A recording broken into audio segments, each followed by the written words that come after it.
नमस्कार विद्यार्थी मित्रांनो, स्वागत आहे आपलं मराठी व्याकरणाच्या या ऑनलाईन प्लॅटफॉर्ममध्ये। बघा, आपण आज विद्यार्थ्यांच्या मागणीस्तव समास नावाचा घटक हा एकदम 10 ते 20 मिनिटांमध्ये पूर्ण करण्याचे प्रयत्न करू। समास हा घटक अत्यंत महत्त्वपूर्ण आहे आणि विद्यार्थ्यांना गोंधळून टाकण्यात येणारा जो घटक आहे, तर हे आज आपण सोप्या भाषेमध्ये शिकण्याचे प्रयत्न करू। बघा, सर्वात महत्त्वाचं समास अभ्यासण्यासाठी त्याच्या व्याख्या लक्षात घेणे फार महत्त्वाचं आहे। नेमकं समास म्हणजे काय? आपण दैनंदिन जीवनामध्ये लांब लचक न बोलता एक शॉर्टकट बोलण्याचे प्रयत्न करतो आणि तो शॉर्टकट बोलण्याचे प्रयत्न करण्यातून आलेला जो शब्द असतो त्याला आपण समास म्हणतो। कसं मी तुम्हाला समजून सांगतो। शॉर्टकट कसं बोलतो आपण? आपल्या घरामध्ये डाळीमध्ये वांगे घालून भाजी तयार केली जाते किंवा पोळीमध्ये पुरण घालून पोळी तयार केली जाते। मग आपण एखाद्याला सांगत असताना असं कधी सांगत नाही की माझ्या घरी पोळीत पुरण घालून पुरणपोळी तयार केली, एवढं आपण कधीच बोलत नाही। आपण एकच शब्द बोलतो, माझ्या घरी पुरण, म्हणजे माझ्या घरी पुरणपोळी केली किंवा पुरणाची पोळी केली, माझ्या घरी डाळ वांगे केले, माझ्या घरी मसाले भात केला, माझ्या घरी कांदे पोहे केले। मग इथं जे काही कांदे पोहे, जे काही वरण भात, साखर भात, इथं जे काही डाळ वांगे, इथं जे काही तुम्हाला शब्द दिसते आहे कांदे पोहे, पुरणपोळी, हे जे शब्द तुम्ही तुमच्या मुखामधून उच्चारलेले आहे, तर हेच नेमकं समासिक शब्द आहे। म्हणजे नेमकं समास म्हणजे काय? तर म्हणजे शब्दाचं एकत्रीकरण करतो आणि शब्दाच्या एकत्रीकरणापासूनच आपण एक छोटा शब्द तयार करतो, त्यालाच आपण सामासिक शब्द असं म्हणत असतो। पहिले हे समजून घेण्यासाठी आपल्याला समासामधल्या व्याख्या समजून घेणे फार महत्त्वाचं आहे। तर या समासामध्ये 3 व्याख्या फार महत्त्वाच्या आहे पेपरच्या दृष्टीने, त्या पेपरमध्ये तुम्हाला विचारल्या जाऊ शकते। मग नेमकं या समासामध्ये 3 महत्त्वाच्या व्याख्या कोणत्या आहेत? तर बघा, पहिला आहे सर्वात महत्त्वाचं समास म्हणजे काय, त्यानंतर आहे सामासिक शब्द म्हणजे नेमकं काय, आणि त्याच्यानंतर आहे सर्वात महत्त्वाचं विग्रह म्हणजे काय। हे तीनही व्याख्या तुम्हाला पेपरमध्ये विचारण्याची दाट शक्यता असते आणि हे तीनही व्याख्या एकदम सोप्या पद्धतीने आपण लक्षात ठेवण्याचे प्रयत्न करूया। बघा, नेमकं समास म्हणजे काय? समास म्हणजे काय असते? तर समास म्हणजे शब्दाचं एकत्रीकरण। समास म्हणजे काय? शब्दाचं एकत्रीकरण। म्हणजे मी आता तुम्हाला जे बोललो ना, माझ्या घरी पोळीत पुरण घालून पुरणपोळी तयार केली, असं न म्हणता पुरण हा एक शब्द आणि पोळी हा शब्द हे एकत्र करायचे आणि यांच्या एकत्रीकरणालाच आपण काय म्हणायचं? समास म्हणायचं। इथं बघा, तुम्हाला 2 शब्द दिसते, पहिला आहे राजा आणि दुसरा आहे वाडा। हे दोनही शब्द जर तयार केले तर राजवाडा असा शब्द तयार होतो। अर्थात शब्दाच्या एकत्रीकरणाला आपण काय म्हणायचं आहे? समास म्हणायचं आहे। दुसरं महत्त्वाचं आहे ते म्हणजे सामासिक शब्द। सामासिक शब्द म्हणजे काय?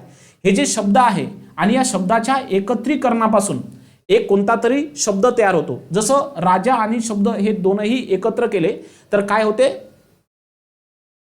राजा आणि वाडा हे दोनही शब्द जर एकत्र तयार केले तर काय होते? राजवाडा। राजावाडा असं म्हणू शकत नाही, राजवाडा असं म्हणतो। म्हणजे शब्दाच्या एकत्रीकरणापासून जो शब्द तयार होतो, जो जोड शब्द तयार होतो, त्याला आपण सामासिक शब्द म्हणायचं। म्हणजे या 2 शब्दापासून एक शब्द तयार केला राजवाडा, त्याला जोड शब्द म्हणतात। म्हणजे शब्दाच्या एकत्रीकरणापासून जो जोड शब्द तयार झाला त्याला आपण सामासिक शब्द म्हणायचा।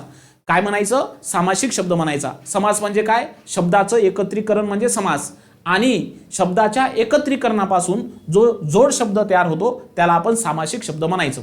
आता तिसरी व्याख्या अशी आहे विग्रह म्हणजे काय।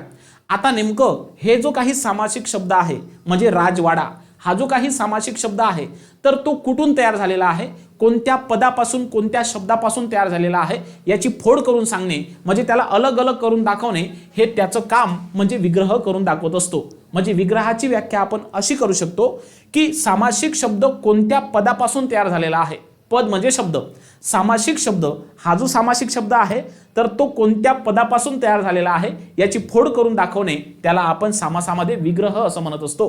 म्हणजे राजवाडा हा शब्द राज आणि वाडा यांच्यामध्ये किंवा राजाचा वाडा असा आपल्याला त्याचा विग्रह करावा लागतो, राजाचा वाडा असा त्याचा विग्रह करावा लागतो आणि हा शब्द जो आहे तर याच्यापासून तयार झालेला आहे, म्हणून त्याला आपण विग्रह असं म्हणत असतो।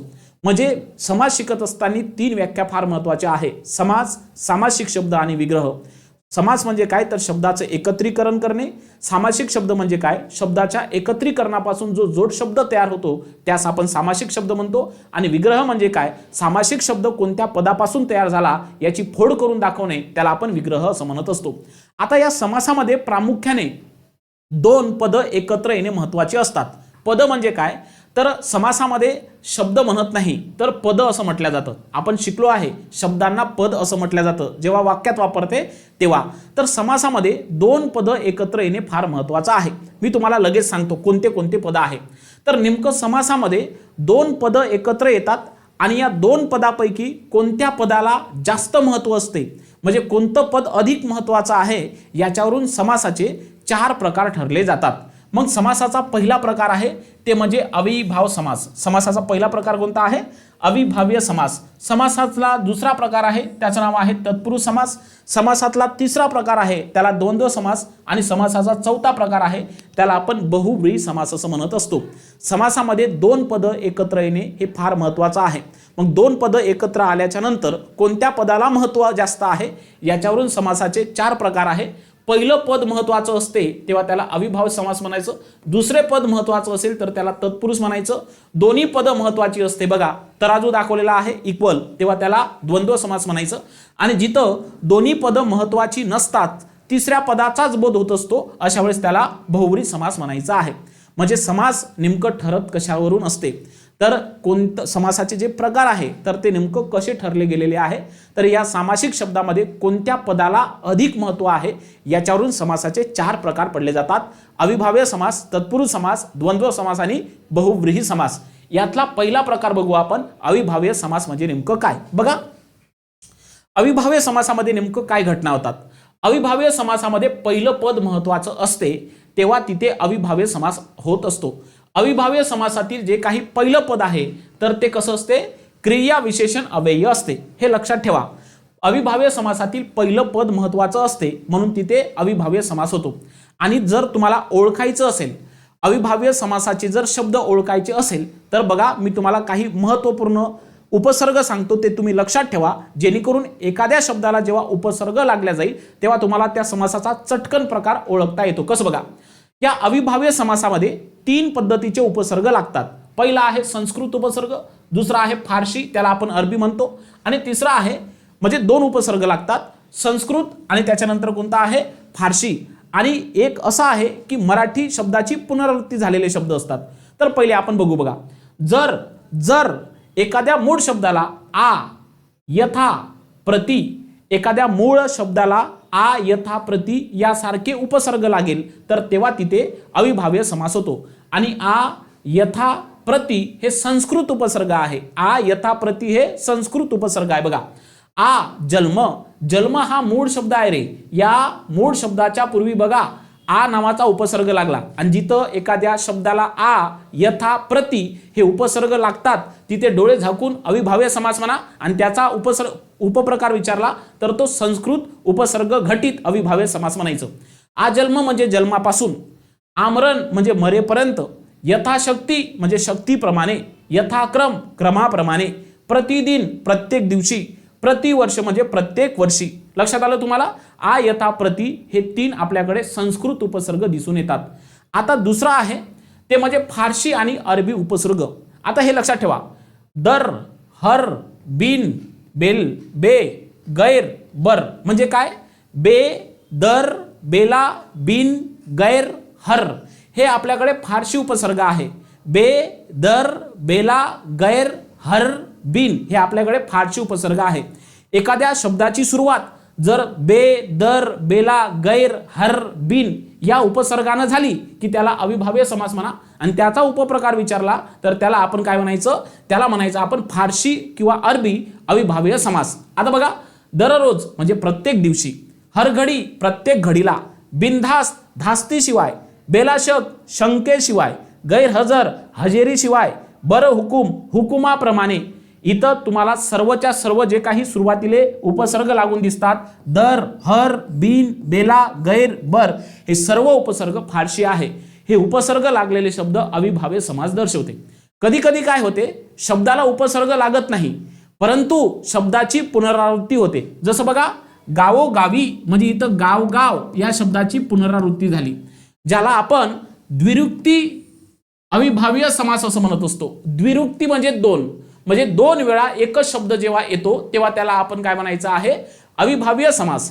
म्हणजे बघा गावोगावी प्रत्येक गावी जागोजागी, प्रत्येक जागी, गल्लोगल्ली, प्रत्येक गल्लीत, दिवसेंदिवस, प्रत्येक दिवशी, पावलोपावली, प्रत्येक पावलावर, म्हणजे एखाद्या शब्दाची पुनरावृत्ती झाली तर त्याला सुद्धा अविभाव्य समास म्हणायचं आहे. याबरोबर एक दोन काही उदाहरणं सांगतो, लक्षात ठेवा. जसं बघा, मानसा परिस, मानसा परिस, लक्षात आलं. आणि त्याच्यानंतर बघा वृक्षगणिक, बघा वृक्षगणिक, वृक्षगणिक, मानसागणिक. वृक्षगणिक म्हणजे काय? वृक्षाप्रमाणे. माणसागणिक म्हणजे काय? माणसाप्रमाणे. गणिक नावाचा शब्द जर एखादी लागला तर तो सुद्धा अविभाव्य समासामध्ये येतो. म्हणजे अविभाव्य समास तुम्हाला समजला असेल. जर अविभाव्य समास ओळखायचा असेल तर आ, यथा, प्रति, बे, दर, बेला, गैर, हर, बिन यासारखे उपसर्ग लक्षात ठेवणे गरजेचं आहे. आणि एखाद्या शब्दाला जेव्हा आ, यथा, प्रति, दर, बिन, हर, बेला, गैर असे शब्द जेव्हा लागतात, उपसर्ग जेव्हा लागतात, तेव्हा तिथे अविभाव्य समास होतो. आणि त्याचसोबत जर एखादी शब्दाची पुनरावृत्ती झाली तर ते शब्द सुद्धा काय असतात? अविभाव्य समास असतात. लक्षात आलं. अविभाव्य समास इथं संपतोय. आता आपण या समासाचा दुसरा प्रकार शिकणार आहोत. त्याचं नाव आहे तत्पुरुष समास. तत्पुरुष समास म्हणजे काय? तर ज्या समासामध्ये दुसरं पद महत्वाचं असते त्याला आपण तत्पुरुष समास असं म्हणत असतो. ज्या सामासिक शब्दातलं दुसरं पद महत्वाचं असते त्याला आपण काय म्हणत असतो? तत्पुरुष समास. म्हणजे कसं मी तुम्हाला समजून सांगतो बघा. राजपुत्र किंवा आपण म्हणतो राजपुत्र आला. मग राजपुत्र आला म्हणजे राजा आला का? नाही, राजाचा पुत्र आला. म्हणजे इथं बघा राज हा शब्द महत्वाचा नाही, इथं महत्वाचा शब्द आहे पुत्र. राजपुत्र हे जो काही शब्द जेव्हा आपण म्हणतो राजाचा पुत्र असा जेव्हा त्याचा विग्रह करतो तेव्हा राज या शब्दामध्ये काहीतरी कमी आहे असं वाटते. महत्वाचा जो शब्द आहे तर तो आहे पुत्र. कोण आला? राजाचा पुत्र आला. कोण आला?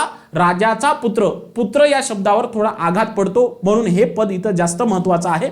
म्हणून ज्या सामासिक शब्दाचा विग्रह करत असताना जेव्हा आपल्याला दुसरं पद महत्वाचं असते तिथे तत्पुरुष समास होतो. आता या तत्पुरुष समासामध्ये पहिला प्रकार येतो त्याचं नाव आहे विभक्ती तत्पुरुष समास. आता विभक्ती तत्पुरुष समास म्हणजे काय? लक्षात घ्या. ज्या सामासिक शब्दाचा विग्रह करत असताना जेव्हा विभक्ती प्रत्ययांचा वापर किंवा शब्दयोगी अवयवाचा वापर करावा लागतो. विभक्ती तत्पुरुष समास हा तत्पुरुष समासाचा पहिला प्रकार आहे. विभक्ती तत्पुरुष समास म्हणजे काय? तर ज्या सामासिक शब्दाचा विग्रह करत असताना विभक्ती प्रत्ययांचा वापर करावा लागतो किंवा शब्दयोगी अवयवांचा वापर करावा लागतो तेव्हा त्याला आपण विभक्ती तत्पुरुष समास असं म्हणत असतो. आता आपल्याकडे ज्या विभक्ती आहेत तर त्या टोटल 8 आहे, परंतु संबोधन आणि प्रथमा ह्या विभक्तीचे प्रत्यय काढून टाकायचे. राहिलेला द्वितीया, तृतीय, चतुर्थी, पंचमी, षष्ठी आणि सप्तमी यांचे जे प्रत्यय आहेत तर ते आपण इथं लावू शकतो. तर या विभक्ती तत्पुरुष समासाचा पहिला प्रकार आहे तो म्हणजे द्वितीय विभक्ती तत्पुरुष समास. द्वितीय विभक्ती तत्पुरुष समास कधी होतो बघा? सुख प्राप्त म्हणजे सुखाला प्राप्त. आता इथं बघा, इथं जे काही सुख आहे तर ते इथं आश्रयाला गेलेलं आहे. जेव्हा एखादी आश्रयाला जाण्याची क्रिया असते तेव्हा तिथं काय म्हणायचं? द्वितीय विभक्ती तत्पुरुष समास. दुःख प्राप्त, सुख प्राप्त हे लक्षात ठेवा. आणि हे जे काही द्वितीय विभक्ती तत्पुरुष समासाचे जे उदाहरण आहे तर मराठी भाषेमध्ये फार कमी आहे. म्हणून लक्षात ठेवा, गत असेल, प्राप्त असेल, आश्रित असेल. बघा, गत असेल, प्राप्त असेल, आश्रित असेल असे शब्द जर एखाद्या शब्दाला लागले तर त्याला आपण द्वितीय विभक्ती तत्पुरुष समास म्हणायचं. दुःख प्राप्त, सुख प्राप्त, कृष्णार्पित, कृष्णार्पित म्हणजे अर्पित, अर्पित, अर्पित यासारखे शब्द जर एखाद्या याला लागले तर ते द्वितीय विभक्ती तत्पुरुष समास असते. याचे उदाहरण फार कमी आहे मराठी भाषेमध्ये. दुःख प्राप्त, सुख प्राप्त आहे का नाही, कृष्णाश्रित हे शब्द द्वितीय विभक्ती तत्पुरुष समास दाखवतात. भक्तिवश, भक्तीने वंश म्हणजे बघा इथं तृतीय विभक्तीचा प्रत्यय लागलेला आहे म्हणून याला म्हणायचं तृतीय विभक्ती तत्पुरुष समास. क्रीडांगण, क्रीडांगण म्हणजे क्रीडेसाठी अंगण म्हणजे इथं बघा क्रीडेसाठी अंगण. आता एक गोष्ट माहिती पाहिजे, द्वितीय आणि चतुर्थी विभक्तीमध्ये सारखे प्रत्यय आहे पण इथं चतुर्थी विभक्तीमध्ये सलाते किंवा सलानाते हे जे प्रत्यय आहे तर ते फार कमी वापरतात. मग इथं माहिती आहे का काय वापरतात? इथं साठी, प्रित्यर्थ, करिता असे प्रत्यय वापरले जाते. क्रीडांगण, क्रीडेसाठी अंगण म्हणजे बघा इथं क्रीडांगण म्हणत असताना क्रीडेसाठी अंगण म्हटलं की नाही. तर इथं बघा हे जे काही दुसरी वस्तू आहे, ही जी काही दुसरी वस्तू आहे तर हे पहिल्या वस्तूसाठी दान जाते. आता इथं जे काही अंगण आहे तर ते कोणासाठी गेलं आहे तर इथं क्रीडे म्हणजे क्रीडा या खेळासाठी गेलेला आहे. जर मी म्हटलं गायरान, तुम्ही काय म्हणणार? रान हे राखीव आहे, पण हे कोणाला तरी गेलं आहे की नाही? गायीसाठी रान. पोळपाट म्हणजे पोळीसाठी पाट, म्हणजे काय? पहिला शब्द दुसऱ्या वस्तूसाठी दान जातो. पहिला शब्द दुसऱ्या वस्तूसाठी दान जातो. गायरान, गायीसाठी रान, बरोबर आहे. आणि इथं साठी नावाचा हा शब्दयोगी अव्यय येतो. साठी नावाचे शब्दयोगी अव्यय हे फक्त चतुर्थी दिसवतात, द्वितीय विभक्ती दिसत नाही. पुढे ऋणमुक्त, ऋणातून मुक्त, याला ऊन लागला. ऊन कुठे येतो? पंचमीत, म्हणून याला म्हणायचं पंचमी विभक्ती तत्पुरुष समास. पुढे राजपुत्र, राजपुत्र म्हणजे राजाचा पुत्र, इथं बघा षष्ठी विभक्ती लागलं, म्हणून त्याला म्हणायचं आपण षष्ठी विभक्ती तत्पुरुष समास. पुढे घर जावई म्हणजे त्याचा विग्रह बघा, घरातील जावई म्हणजे इथं बघा सप्तमी विभक्तीचा प्रत्यय लागला, म्हणून याला म्हणायचं सप्तमी विभक्ती तत्पुरुष समास. याला म्हणायचं आपण विभक्ती तत्पुरुष समास. ज्या सामासिक शब्दाचा विग्रह करत असताना जेव्हा विभक्ती प्रत्ययांचा वापर करावा लागतो किंवा शब्दयोगी अव्ययांचा वापर करावा लागतो, तेव्हा त्याला आपण विभक्ती तत्पुरुष समास म्हणत असतो. तत्पुरुष समासाचा दुसरा प्रकार आहे, त्याला आपण कर्मधारय समास असं म्हणत असतो. कर्मधारय समास म्हणजे नेमकं काय? तर जेव्हा दोनही जे काही शब्द आहे किंवा दोनही जे काही पद आहे, तर तेव्हा ते एकाच विभक्तीत असतात, तेव्हा त्याला आपण कर्मधारय समास असं म्हणत असतो. म्हणजे सामासिक शब्दाचा विग्रह करत असताना जेव्हा दोनही पद एकाच विभक्तीत असते, तेव्हा त्याला आपण कर्मधारय समास असं म्हणत असतो. कसं बघा, महादेव, महान असा देव, महान देव एकाच विभक्तीत आहे प्रथमा, बरोबर. रक्तचंदन, रक्तासारखे चंदन एकाच विभक्तीत आहे. घनश्याम, घनासारखा श्याम. महाराष्ट्र, महान असे राष्ट्र. महानदी, महान अशी नदी. महादेव, महान असा देव. भाषांतर, अन्य भाषा. अशा पद्धतीचे जे सामासिक शब्द असतात तर ते कर्मधारय समासामध्ये येतात, जे की तत्पुरुष समासाचा एक उपप्रकार आहे. या तत्पुरुष समासाचा एक तिसरा प्रकार आहे, त्याचं नाव आहे मध्यम पदलोपी समास. मध्यम पदलोपी या शब्दामध्येच त्याचा अर्थ लपलेला आहे. मध्यम म्हणजे मधातले, मध्यम म्हणजे मधातले, आणि पद म्हणजे तुम्हाला माहिती आहे शब्द. लोप होणे म्हणजे काय? नष्ट होणे म्हणजे निघून जाणे. म्हणजे ज्या सामासिक शब्दाचा विग्रह करत असताना मधातील पद लोप होतात, ज्या सामासिक शब्दाचा विग्रह करत असताना मधातील पद लोप होतात, त्यास आपण मध्यम पदलोपी समास असं म्हणत असतो. जसं बघा, पुरणपोळी विग्रह पुरण घालून तयार केलेली पोळी. साखर भात, साखर घालून तयार केलेला भात. कांदे पोहे, कांदे घालून तयार केलेले पोहे. बटाटे वडा, बटाटा घालून तयार केलेला वडा. मामे भाऊ, मामाचा मुलगा या नात्याने मामे भाऊ. आते बहीण, आत्याची मुलगी या नात्याने आते बहीण. यासारखे शब्द म्हणजे हे जे काही पदार्थ आहे, पदार्थ बहुधा मध्यम पदलोपी समासामध्ये येतात. लक्षात ठेवा, पदार्थ बहुधा कुठे येतात? मध्यम पदलोपी समासामध्ये. हा तत्पुरुष समासाचा तिसरा प्रकार होता. आता आपण या तत्पुरुष समासाच्या पुढील प्रकाराकडे जाऊयात. त्याचं नाव आहे उपपद तत्पुरुष समास. उपपद म्हणजे काय? तर याला कृदंत तत्पुरुष समास असंही म्हटलं जातं. काय म्हटलं जातं? कृदंत म्हणजे तुम्हाला माहिती आहे, ज्याला आपण धातू साधित असं म्हणत असतो, बरोबर आहे. तर तत्पुरुष समासाचाच हा प्रकार आहे. तर उपपद तत्पुरुष समास म्हणजे काय? तर ज्या सामासिक शब्दाचा विग्रह करत असताना जेव्हा दुसरे पद हे धातू साधित असते, दुसरे पद कसे असते? कृदंत असते, म्हणजे धातू साधित असते, त्याला आपण उपपद तत्पुरुष समास असं म्हणत असतो. दुसरं पद धातू साधित असते, म्हणजे कसं बघा, पंकज, ज म्हणजे जन्मणारे. विग्रह, चिखलात जन्मणारे. शेतकरी, शेतकरी म्हणजे शेती करणारा. हे बघा दुसरं पद धातू साधित आहे. जलद, द म्हणजे देणारे, जल देणारे. शेवटी गृहस्थ, स्थ म्हणजे राहणारे, म्हणजे गृहात राहणारा. ज्या सामासिक शब्दाचा विग्रह करत असताना दुसरे पद हे कसे असते? दुसरे पद हे धातू साधित असते. अशा वेळेस त्याला उपपद तत्पुरुष समास म्हणायचा आहे. तत्पुरुष समासाचा पुढचा प्रकार आहे, त्याला आपण नय्य तत्पुरुष समास असं म्हणत असतो. नेमकं नय्य तत्पुरुष समास म्हणजे नेमकं काय आहे बघा.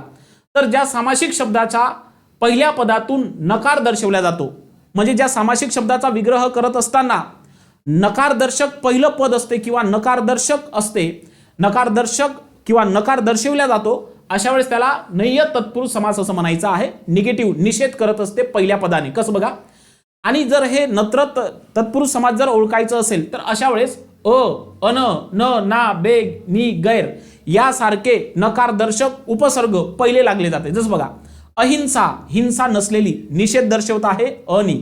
नापसंत, पसंत नसलेला, निषेध दर्शवत आहे. अनादर म्हणजे आदर नसलेला म्हणजे अनादर, निषेध आहे, नकार आहे. बेडर, ज्याला डर नाही असा, नकार दर्शवतोय, म्हणून त्याला म्हणायचं आपण काय? त्याला म्हणायचं आपण नय्य तत्पुरुष समास. आणि या नय्य तत्पुरुष समासामध्ये बघा अन, न, ना, बे, नी, गैर या शब्दापासून सुरुवात होतात. आता एक गोष्ट इथं लक्षात ठेवा, नापसंत या सामासिक शब्दाचा विग्रह पसंत नसलेला असं केलं तर ते तत्पुरुष होते, पण नापसंत याचा विग्रह जर केला पसंतीशिवाय तर तो अविभाव्य समास होतो. शेवटी ते समजून सांगतो. तत्पुरुष समासाचा पुढचा प्रकार आहे त्याला आपण द्विगु समास म्हणतो. द्विगु समास म्हणजे काय, तर ज्या समासात पहिले पद संख्यावाचक असते आणि यातून समूहाचा बोध होत असतो. पहिलं पद संख्या असते, संख्या असूनच चालत नाही, समूहाचा बोध होणे अपेक्षित आहे, तेव्हा तिथे कोणता समास होतो, द्विगु समास होतो, जे की तत्पुरुष समासाचा प्रकार आहे. जसं बघा, नवरात्र नवरात्रीचा समूह, सप्ताह 7 दिवसांचा समूह, पंचवटी 5 वडांचा समूह, त्रैलोक्य 3 लोकांचा समूह. जिथं जिथं पहिलं पद संख्या विशेषण असते त्याबरोबरच समूहाचा बोध होत असेल तर त्याला आपण द्विगु समास म्हणायचं. तो द्विगु समास तत्पुरुष समासाचा एक काय आहे, उपप्रकार आहे. आता समोरचा प्रकार बघणार आहोत आपल्या तत्पुरुष समासाचा, त्याचं नाव आहे अलुक तत्पुरुष समास. अलुक म्हणजे काय बघा, लूक या शब्दाचा अर्थ होतो लोप होणे. लूक या शब्दाचा अर्थ होतो लोप होणे आणि त्याला जर अ लावला तर अ चा अर्थ होतो मराठी भाषेमध्ये नाही. म्हणजेच काय, ज्या तत्पुरुष समासामध्ये सामासिक शब्द तयार करताना पहिल्या पदाचा विभक्ती प्रत्यय कोणता, पहिल्या पदाचा विभक्ती प्रत्यय कोणता, ई आणि एडक्याचा ए हे लोप पावत नाही, म्हणजे गाळला जात नाही, तो तसाच राहतो, त्यास अलुक तत्पुरुष समास म्हणायचं. सोप्या भाषेत सांगतो, जेव्हा एखादी सामासिक शब्दाचा विग्रह करत असतो तेव्हा ई आणि ए हे प्रत्यय निघत नाही, लोप पावत नाही, अशा वेळेस अलुक तत्पुरुष समास म्हणायचं. आणि याचे मोजकेच उदाहरण मराठी भाषेमध्ये आहे. बघा, युधिष्ठिर, युधी अधिक स्थिर. इथं बघा, इथं युधी मधला जो काही ई आहे तर तो ॲज इट इज आहे, तो निघलेला नाही. युधी अधिक स्थिर असाच विग्रह होतो त्याचा. पंके रुह, पंके अधिक रुह, पंकेमध्ये एडक्याचा ए आहे, तो निघलेला नाही, तो तसाच आहे. सरसी ज, सरसी अधिक ज म्हणजे जन्मणारे. म्हणजे इथं जो काही ई आहे तर तो लोप पावलेला नाही. म्हणजे काय, ज्या सामासिक शब्दाचा विग्रह करत असताना पहिल्या पदातील जे शेवटचे ई आणि ए नावाचे प्रत्यय आहे तर ते लोप पावत नाही, अशा वेळेस त्याला अलुक तत्पुरुष समास म्हणतात. अग्रे सर, अग्रे अधिक सर, इथं एडक्याचा ए कायम आहे. कर्तरी अधिक प्रयोग बरोबर कर्तरी प्रयोग, इथं ए म्हणजे ई हा कायम आहे. जेव्हा सामासिक शब्दाचा विग्रह करतो तेव्हा पहिल्या पदातील शेवटचं ई आणि ए कायम राहत असेल, लोप पावत नसेल, अशा वेळेस त्याला अलुक तत्पुरुष समास म्हणायचा आहे. जसं इथं तुम्हाला त्याचे अर्थ दिले, युधिष्ठिर म्हणजे युद्धात स्थिर असणारा, चिखलात उगवणारे कमळ, सरोवरात जन्मणारे कमळ, पुढे सरकणारा म्हणजे अग्रेसर, कर्त्याप्रमाणे चालणारा प्रयोग म्हणजे कर्तरी प्रयोग. बरोबर. मराठीमध्ये त्याचं एकमेव उदाहरण आहे ते म्हणजे तोंडी लावणे. तुम्हाला विचारलं जातं पेपरमध्ये की अलुक तत्पुरुष समासातील मराठीतील सामासिक शब्द ओळखा, तर तो आहे तोंडी लावणे. जेवताना तोंडी लावण्यासाठी घेतलेला पदार्थ म्हणजे तोंडी लावणे, असा त्याचा अर्थ आपल्याला दिसून येतो. हा होता अलुक तत्पुरुष समास. आता इथं समासाचे 2 प्रकार संपले. पहिला होता अविभाव्य समास आणि दुसरा होता तो म्हणजे कोणता, तत्पुरुष समास. आता आपण तिसरा प्रकार बघणार आहोत, त्याचं नाव आहे द्वंद्व समास. द्वंद्व समास म्हणजे काय, तर ज्या सामासिक शब्दातील दोनही पदे हे महत्वाची असतात, प्रधान असतात, तेव्हा त्याला द्वंद्व समास म्हणतात. आणि या द्वंद्व समासाचे मुख्य 3 प्रकार पडतात. पहिला आहे इतरेंतर द्वंद्व, वैकल्पिक द्वंद्व आणि समाहार द्वंद्व. एक एक आपण समजून घेऊ. आता हा जो द्वंद्व समास आहे तर हा द्वंद्व समास हा उभयान्वयी अवयवावर आधारित आहे. कशावर, उभयान्वयी अवयवावर आधारित आहे. मी तुम्हाला सांगतो की या द्वंद्व समासामध्ये जे सामासिक शब्द येतात त्याचा विग्रह करत असताना आपल्याला उभयान्वयी अवयवाचा वापर करावा लागतो. कसं बघा, पहिला समास आहे त्याचा उपप्रकार इतरेंतर द्वंद्व समास. इतरेंतर द्वंद्व समास म्हणजे काय, ज्या सामासिक शब्दाचा विग्रह करत असताना आणि व यासारखे उभयान्वयी अवयव आपल्याला विग्रह करताना वापरावे लागतात तेव्हा त्यांना इतरेंतर द्वंद्व समास म्हणतात. बघा, आई वडील दोन्हीही महत्वाचे आहे. आई जितकी महत्वाची तितके वडील आहे, एकच असून चालत नाही, दोन्ही महत्वाचे आहे. मग आई वडील दोन्ही महत्वाचे आहे, मग याचा विग्रह बघा आई आणि वडील या पद्धतीने केला जाईल. बहीण भाऊ दोन्ही महत्वाचे आहे, जितकी बहीण जितका भाऊ महत्वाचा आहे, मग इथं बहीण आणि भाऊ अशा पद्धतीने त्याचा विग्रह केला जाईल. राम लक्ष्मण, राम आणि लक्ष्मण दोन्ही महत्वाचे. स्त्री पुरुष दोन्ही महत्वाचा आहे, स्त्री आणि पुरुष. पशु पक्षी जितका पशु तितका पक्षी महत्वाचा, इथं पशु आणि पक्षी असा त्याचा विग्रह होईल. म्हणजे ज्या सामासिक शब्दाचा विग्रह करत असताना जेव्हा आपल्याला समुच्चय बोधक उभ्या नवी अव्यय वापरावं लागतं तेव्हा त्याला इतरेंतर द्वंद्व समास असं म्हटलं जातं. द्वंद्व समासाचा पुढचा प्रकार आहे तो म्हणजे वैकल्पिक द्वंद्व समास. या नावामध्येच त्याचा अर्थ आहे. वैकल्पिक या शब्दाचा अर्थ होतो विकल्प. वैकल्पिक या शब्दाचा अर्थ होतो विकल्प. आपल्याकडे जे विकल्प बोधक उभ्यानवी अव्यय आहे तर ते वैकल्पिक द्वंद्व समासामध्ये येतात. कसं बघा, ज्या सामासिक शब्दाचा विग्रह करत असताना किंवा अथवा वा या विकल्पबोधक उभ्यानवी अव्ययाचा वापर होतो तेव्हा त्यास वैकल्पिक द्वंद्व समास म्हणतात. जसं बघा पाप पुण्य. आणि एक लक्षात ठेवा वैकल्पिक द्वंद्व समासामध्ये विरुद्धार्थी शब्द येतात. कसे विरुद्धार्थी शब्द येतात? बघा पाप पुण्य दोन्ही एकमेकाचे विरुद्धार्थी आहे. मग विरुद्धार्थी आहे तर त्यांचा विग्रह कसा करायचा बघा, किंवा म्हणजे या पद्धतीचे आणि टाकायचं नाही, समुच्चय लावायचं नाही. पाप पुण्य, पाप किंवा पुण्य. खरे खोटे एकमेकाचे विरुद्धार्थी आहे, विग्रह कसा होईल खरे किंवा खोटे. पास नापास दोन्हीही विरुद्धार्थी आहे, पास किंवा नापास. 3 4 दोन्ही विरुद्धार्थी आहे, 3 किंवा 4. आता एक लक्षात ठेवा 3 4 मध्ये जरी संख्या असेल पण तो द्विगुण आहे, कारण इथं 3 आणि 4 हे दोनही महत्वाचे आहे. म्हणून त्याचा विग्रह 3 4 असा करायचा, 3 किंवा 4. मागे पुढे दोन्ही एकमेकाचे विरुद्धार्थी शब्द आहे. विरुद्धार्थी शब्द जिथं येतात तिथे नेहमी द्वंद्व समास होतो. आणि द्वंद्व समासा कोणता प्रकार होतो तर तो होतो वैकल्पिक द्वंद्व समास. या द्वंद्व समासाचा शेवटचा प्रकार बघा समाहार द्वंद्व समास.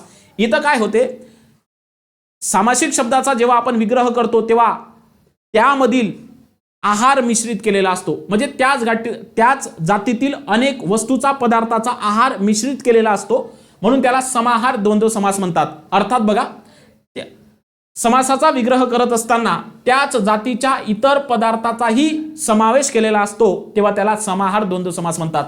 मीठ भाकरी, मीठ आणि भाकरीच नाही तर मीठ भाकरी म्हणजे फक्त मीठ आणि भाकरी नाही, तर मीठ भाकरी आणि त्याच्यासोबत असणारे जे साधे पदार्थ आहे म्हणजे साधे जेवण आपण त्याला म्हणतो यांचा समावेश होतो.